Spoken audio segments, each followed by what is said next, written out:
Xenoblade Chronicles is possibly the best video game I've ever played. While there are some flaws throughout the game that even I recognize, when everything comes together, the story, the music, the gameplay, the unpredictability, it's truly amazing. Xenoblade accomplishes a unity between gameplay and story that I think is unprecedented for the JRPG genre, and that's coming from someone who doesn't typically enjoy JRPGs. But the unity between gameplay and narrative isn't the only fantastic aspect of the game. It also encompasses the characters, the writing, the environments, the world building, the combat, the music, and so much more. Now, if the length of the video hasn't clued you in yet, there will be full spoilers for the entire game of Xenoblade Chronicles. With that being said, maybe you don't want to watch the entire video, but that's perfectly reasonable. All of these sections will have timestamps in both the description and the pinned comment. Before you go, I think it's important to know which aspects you may miss depending on where you join and leave in the video. The first section of the video will serve as a contextual piece that's meant to be informative. There will be little analysis there since it will be a recap of the unusual history for the game for anyone who doesn't know about it for some reason. If you think you already know about the history of this game, then you probably already know everything that's in that section. The second part of the video, which is technically the real start of my analysis, will focus on analyzing the overall events in the story so that all of the concepts in the game analysis have a basis in the video. That section will also have subsections for each of the major areas in the game. Again, spoilers for the entire game, by the way, since I will refer to major aspects that occur later in the game during the early segments of the story. Although you may think it will be an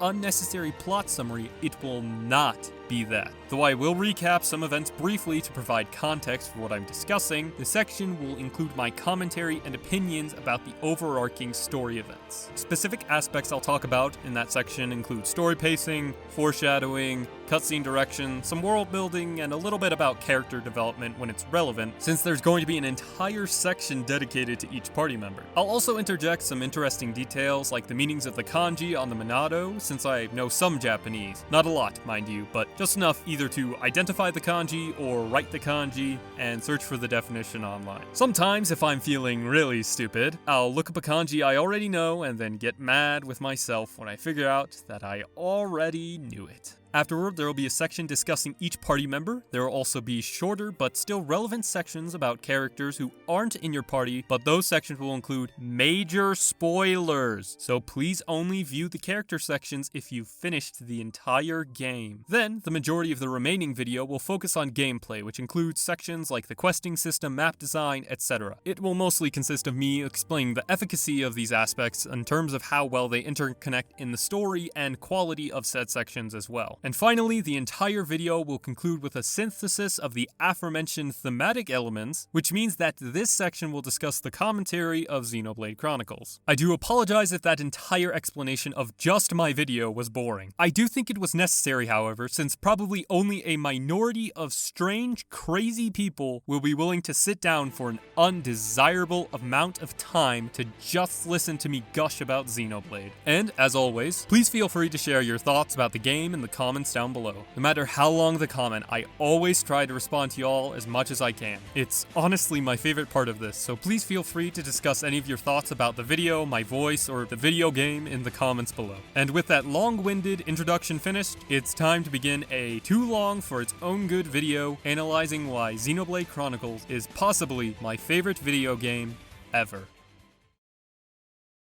The first ever preview of Xenoblade Chronicles occurred in E3 2009. Nintendo decided to shadow drop a trailer for a game titled Monado Beginning of the World, which was the original title for Xenoblade Chronicles. I'm not surprised that Nintendo didn't include the trailer in the E3 presentation, since it begins the trend of Xenoblade Chronicles' lack of notoriety and marketing. There isn't too much new information about Xenoblade until January of 2010, when Nintendo confirmed that Xenoblade was the new name for Monado Beginning of the World. In the same article, the author included the link to the Japanese website for Xenoblade, which includes some basic stuff like character introductions, screenshots, world explanations, etc. Xenoblade, after little previews toward the public, released on June 10th, 2010 to Japan and only Japan. Nintendo of Europe had some plans to localize the game, retitling it as Xenoblade Chronicles, but the European English release wouldn't happen until August 19, 2011, over an entire year year after the original Japanese release. But Nintendo of America apparently had some stubborn bastards who didn't want to sell the game because the American branch refused to let Nintendo of Europe showcase the English version of Xenoblade Chronicles since NOA didn't want to present games that they weren't going to sell. After this news, a bunch of fans band together to start something called Project Rainfall, which was a campaign to convince Nintendo of America to bring 3 games to Western markets: The Last Story, Pandora's Tower, and Xenoblade Chronicles. The plan was to send physical letters to Nintendo of America asking them to bring over the games. They sent so many letters that Nintendo of America actually acknowledged the group by begging them to stop sending the letters, which they obviously didn't. What makes the whole situation more unreasonable is that Nintendo had complete English localizations for these games, made by Nintendo of Europe, which is the localization they ended up using because the British spelling is not changed in the American versions. Nintendo finally gave in to their demands, deciding to release all 3 games, which meant that Xenoblade Chronicles finally released on April 6, 2012 for the Wii, almost 2 years after the game's initial release.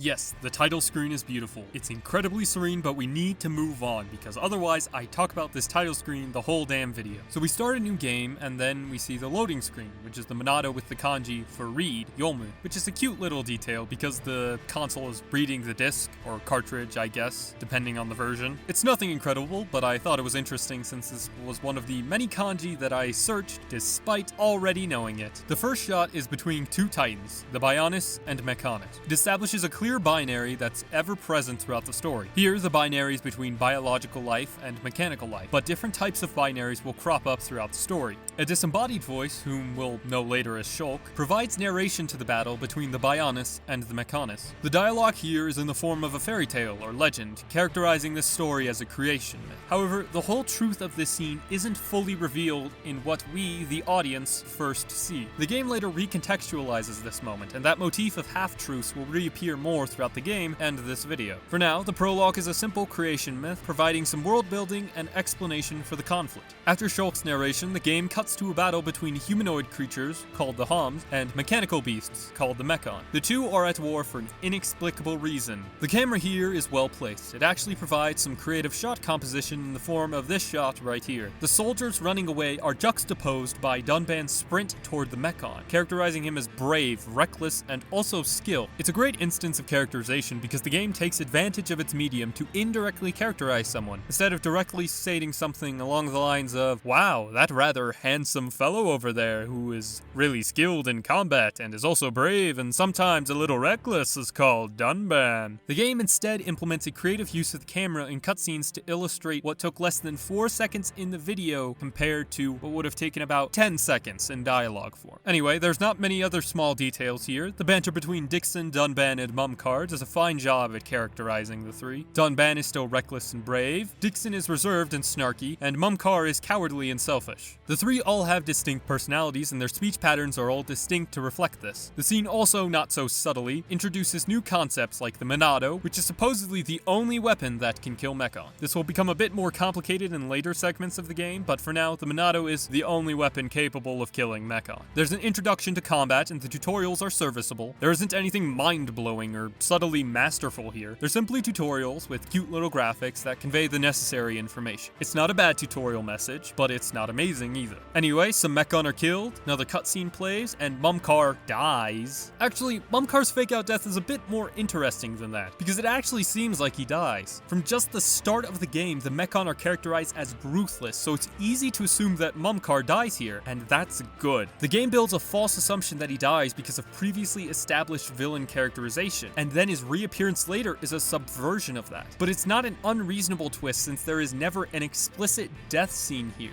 The last part of this cutscene is a zoom out of the battlefield, Sword Valley, and then the camera zooms backward and through all of the other areas that you'll eventually get to explore on the Bionis, right before showing the bodies of both the Bionis and Mechonis. And now, the game starts to introduce the rest of its main cast at Colony 9.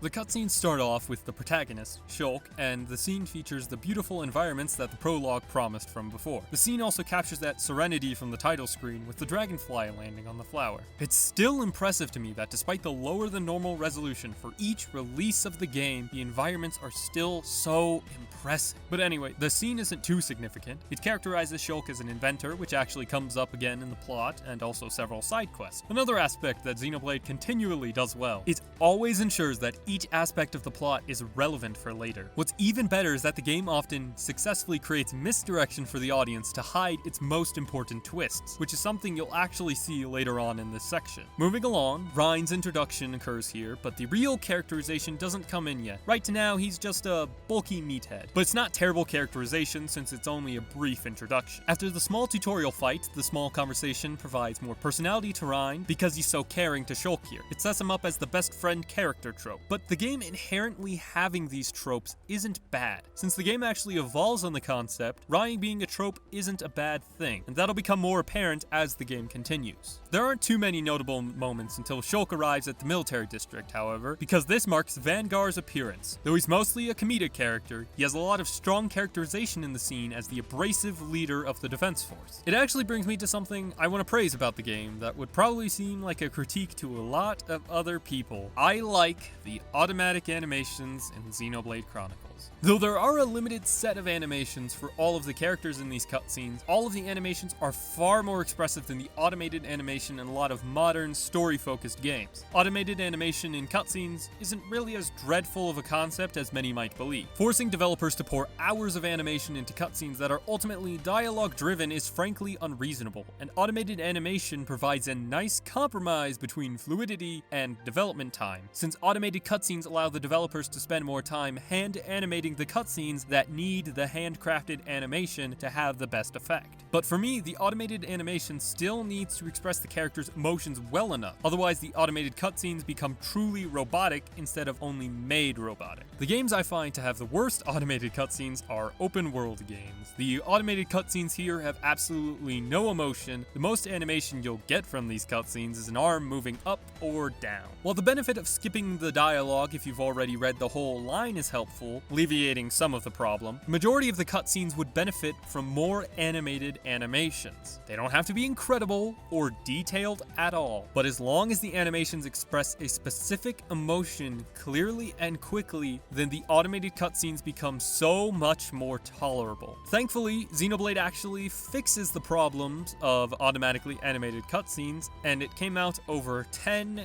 years ago. Though there's only a small batch of animations that any characters can use, it still provides more life to the dialogue than an occasional hand movement. Plus, it's far more convenient to skip the lines here than in something like The Witcher 3, because it's only a single button press, and the game actually tells you what button to push. Spoiler alert, it's A. Okay, I think that's all of note for the Vangar scene, but the next scene with Dixon is a little bit more interesting. With the foresight of Dixon's eventual betrayal, the scene has more interesting aspects than the small lore dump about the Monado that actually sets up the future Monado arts and cements Shulk's status as an inventor because he was able to predict the Monado arts accurately. The other interesting aspect is that the scene between Dixon and Shulk is another example of the game ensuring that every single scene is significant. It alludes to Dixon's loyalty to Zanza since he encourages Shulk to continue researching the Monado, eventually leading him down the path that Zanza intended, which is so significant because it's a small hint towards Dixon's betrayal. Yet the game is so masterful at hiding this aspect that the scene just seems like a normal world building scene, until you have the hindsight of the entire game. The flashback Shulk has of Dunban arriving back at the colony also aids in the Zanza plot twist, though more explicitly than the prior scene with Dixon. The flashback provides an aura of mystery surrounding the Monado, and it also sets up an idea that the Monado may be sentient, although any theories a viewer would have at this point would just be conjecture. The next set of scenes focus on Dunban and Fiora. It begins Fiora's characterization, and the scene sets her up as kind, yet also somewhat stubborn, which is a quality that Dunban shares. Her kindness is shown through her capacity to take care of her older brother, and her obstinance is conveyed through her unwillingness to visit Shulk until Dunban convinces her. Dunban, however, is the far more interesting character since this isn't his introduction. It actually presents the second core side to Dunban's personality. He's sagacious and calm, exemplified by his ability to persuade Fiora to visit Shulk. The scene ends with Dunban attempting to use use the spoon with his injured arm, yet failing to hold it without trepidation seconds later. It signifies that the war against the Mechon has grave consequences, more than just a few generic soldiers dying, since a major character has grave, life-changing injuries. The next scene is pretty simple, just a conversation between Fiora and Dixon to guide the player toward the next destination. The scene in the park is where I actually have my first complaint about the story though. I know, how blasphemous, but it's just a small thing. So, the scene includes a conversation between Shulk and Fiora, which it builds a little romantic chemistry between the two of them. But the most significant aspect to the story is when Fiora says this. You know, Shulk, I hope every day can be like this, always. That line is such a cliche in storytelling. When a character in a peaceful town is enjoying the serene days, and then everything changes when the Fire Nation, an invading force, attacks. Now, implementing tropes into a story isn't bad by itself. Hell, I'd be a hypocrite for saying that because I love Rein's character, but he is absolutely the best friend trope incarnate. For Rein, I don't mind the trope because he has interesting character interactions with characters other than his best friend Shulk. In fact, I'd argue his character actions with Sharla sometimes are better and more prevalent than his interactions with Shulk, not to discredit the weight and craft of those interactions. And because of the diverse, meaningful interactions with party members other than the best friend character, I don't mind the trope. The trope in the park is somewhat similar though. It sets up interesting emotional conflicts for Shulk after Fiora's death, so I enjoy that. Yet Xenoblade has a plot that prides itself on unpredictability, and I mean good, foreshadowed, well-developed unpredictability. So to have a trope like this that so blatantly outlines the future events of the story is rather boring and unbefitting of a plot like this one. The end of that scene though takes us to the next scene where Shulk and Fiora find Rein back at the research lab, and it is incredibly dense, so there's going to be a lot about this section. First off, Rein receives a lot more characterization as someone who is clumsy and rash due to his willingness to touch the Monado without little consideration. It's one of his major character flaws, and I think it's perfect for Rein. Character flaws like these are so integral for a character's personality because without them, characters become these perfect do-good husks that are incredibly annoying and take away from the story's potential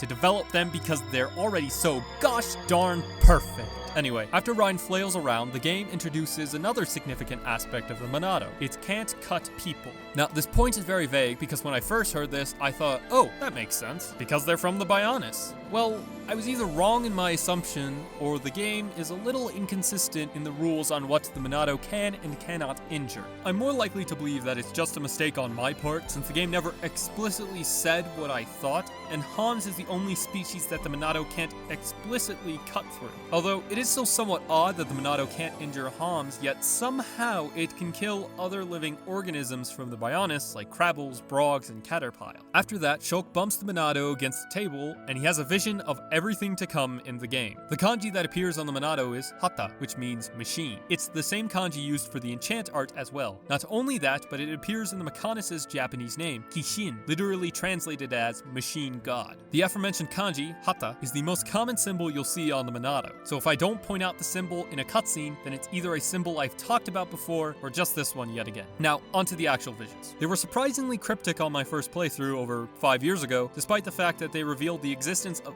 Egil and Ergo Machina. The visions are fast-paced enough that no one is really going to notice every single scene, so it's a good sense of misdirection, especially since the rules for visions aren't clearly defined yet. Afterwards, Shulk and Rein head toward Tephra Cave to gather some ether cylinders, and Fiora meets them at the cave entrance, holding the cylindrical tubes they forgot to bring. While there isn't too much here, it does establish more of Fiora's character, setting her up as a responsible, almost maternal character for Shulk and Rein. Not only that, but there's also this line. I knew she didn't trust me. Which will tie into something else later, just not very subtly. The journey through Tephra Cave isn't terribly interesting, so I'm just going to skip to when the party arrives at the ether cylinder station, where two robots awaken and attack the party. Shulk ascertains that the machines aren't Mechon and most likely didn't activate because of them, which is a much better way to set up the Mechon invasion than, you know, Shulk, I wish every day could be like this one. But after the encounter with the robots comes the best part of this section, the Mechon invasion. The immediate destruction and murder that comes with the Mechon invasion is truly terrifying, and it displays how fearsome and malicious the Mechon are. That aura of dread that the Mechon have is a wonderful aspect of the story because it also continues throughout the combat, which you'll see momentarily because as the party travels back to Colony 9 in order to reach Dunban, Shulk and Rein encounter a Mechon. For a first-time player, this is their first combat encounter with a Mechon where they don't have the Monado, and it is incredibly difficult. The first thing that the player will see is a lack of damage, since all the damage they deal equals 1, which is how the Mechon are characterized as horrifying for both the player and the characters in the game. The Mechon are seemingly unstoppable in both the story and gameplay without the Monado. Even to defeat a Mechon without the Monado in combat, the player has to initiate the break status effect and then the topple status effect. The player is going to have to rely on the AI to inflict one of the status effects, and then the player can inflict the other status effect. Yet even then, the player only has to deal half of this Mecon's health bar, meaning that the Mechon are so powerful both in combat and in the story that it truly takes effort to kill even a single Mechon.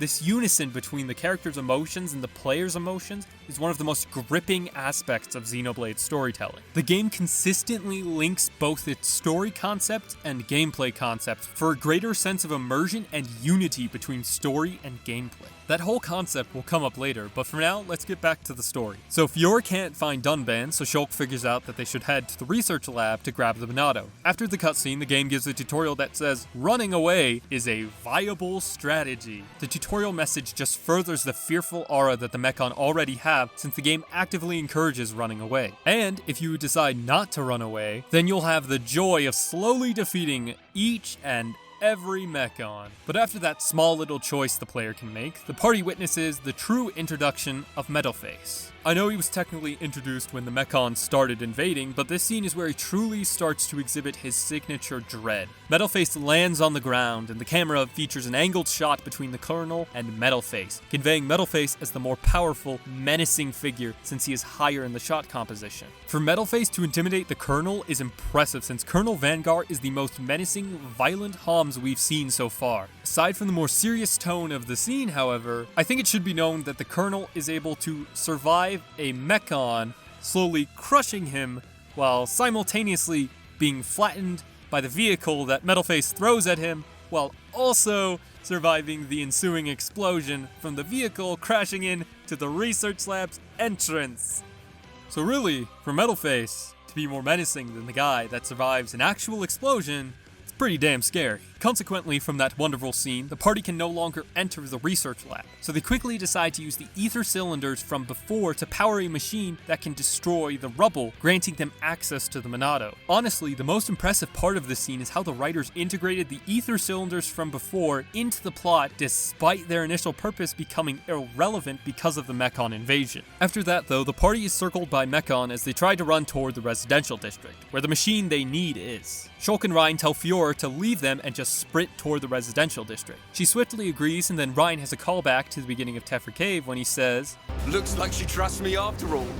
It's not really a subtle callback, but the significance of the moment still stands. It serves to establish the connection and trust between these three friends. While the game could just exclude the scene and say, oh boy gosh, these three people sure are friends, it's a lot more effective and impactful if the connection is displayed through character motivations and actions, which the game thankfully incorporates here, and also many other instances that you'll witness as this behemoth of a video continues. But this moment also continues the connection between gameplay and story that I mentioned earlier. You have to defeat several Mechon this time without the Monado, driving home the dread that the Mechon bring. However, the draining fight without the Monado is directly juxtaposed by Dunban's entrance, which is just incredible. He comes barreling in, defeating hordes of Mechon with ease, and on top of that, the ensuing gameplay fight with Dunban is a complete breeze, again linking both the emotions from the story and the gameplay into one. Another thing to note is that here, the game does actually make a point of Dunban being a significantly higher level than Rein and Shulk, correlating gameplay experience to actual in-story battle experience. This doesn't come up too often, but there is a significant fight later on where you should keep this in mind. Anyway, the party decides to take a roundabout path to the residential district so that they can find Fiora. On the way to the residential district, the Monado overtakes Dunban, and he isn't able to control it anymore. Here we receive more insight on Dunban's character, specifically his perseverance, as evident with this line. But I must! I don't have a choice! But Shulk takes a risk and decides to wield the Monado, and he has a vision of the future. This establishes the rules of visions and how they work. First, time stops when Shulk receives a vision. Second, the future Shulk sees may not be entirely predestined to happen. Third, you can tell when Shulk has a vision because a flash appears in front of both of his eyes. That last rule doesn't always apply, so it's a little inconsistent, but I'll make sure to identify when the game diverges from this rule because it's not really that often. Another strange part of this scene is that Dunban just magically has another sword, but there's no indication on his model on where he hit the sword. It's one of the few inconsistencies in this game, so I thought it was worth noting, especially since this plot overall is incredible at having a consistent plot where everything is relevant. After finishing off the horde of Mechon on the bridge, Shulk, Reyn, and Dunban all head to the residential district, where they encounter Metalface, who is now more menacing than ever. Attacks even with the Monado are completely futile, and that fact just contributes even further to Metalface's intimidating presence. But after the battle, there is quite possibly one of the best moments in the game. This is the moment that truly defines Xenoblade Chronicles. The scene defines its unpredictability. It defines the stakes. It defines the story quality. It defines the music quality. This single scene is why so many people decided to finish Xenoblade Chronicles, myself included, and that's because Fiora fucking dies. If you aren't really into JRPGs, a playable character basically never dies this early on in the game. There are some that do have playable character deaths, but Xenoblade Chronicles is one of the few games where it feels like none of the playable characters are safe. Not only is this scene so unpredictable though, it's also an exceptionally resonant scene. The song that plays here, Engage the Enemy, is one of the best songs in the soundtrack, with triumphant yet somber vocals backing up the amazing composition. It perfectly elevates the emotional tension of every scene it's in. And another aspect that greatly helps this scene is the voice act. Now, pay attention, because this is the only time I'll probably ever say this. I like the English voice cast more than the Japanese voice cast for this game. Now, that's just in general, because there are some characters who have better voice actors in Japanese, and sometimes the English voice actors will spat out some incredibly awkward dialogue, despite being decent or even good actors. Adam Howden, however, is a good actor, and the voice director for Nintendo of Europe, back in 2010 of course, did an incredible job directing the cast. This is truly lightning in a bottle, because Shulk's scream here is the only believable anime boy scream I've ever heard. Howden's performance perfectly captures Shulk's rage and despair, and that climactic, emotionally resonant moment ends with Fiora's killer and the rest of the Mechon fleeing the scene with more mystery and dread about the Mechon. And that was just the first 2 hours.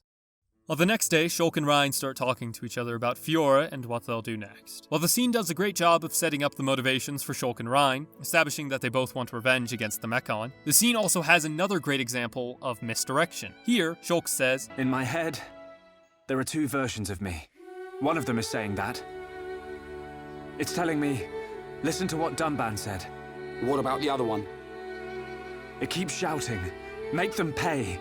Destroy every single one of them." While on a first playthrough, you would interpret this as a setup for Reyn's joke right after, the other voice Shulk refers to is most definitely Zanza, since it keeps shouting to kill the Mechon, hinting at the more violent and destructive tendencies of Zanza. It's so detailed how the writers already have hints about Zanza, someone who doesn't become relevant at all until much later, and it also reinforces that everything is relevant to the story. Afterwards, we get a scene of Shulk and Reyn heading back toward Colony 6 because Metalface flew off in that direction, and the camera pans back to reveal Dunban, who says he'll join them later. It's a small character moment for him, which reveals that Dunban, though wise, is still controlled by his own emotions of anger and revenge.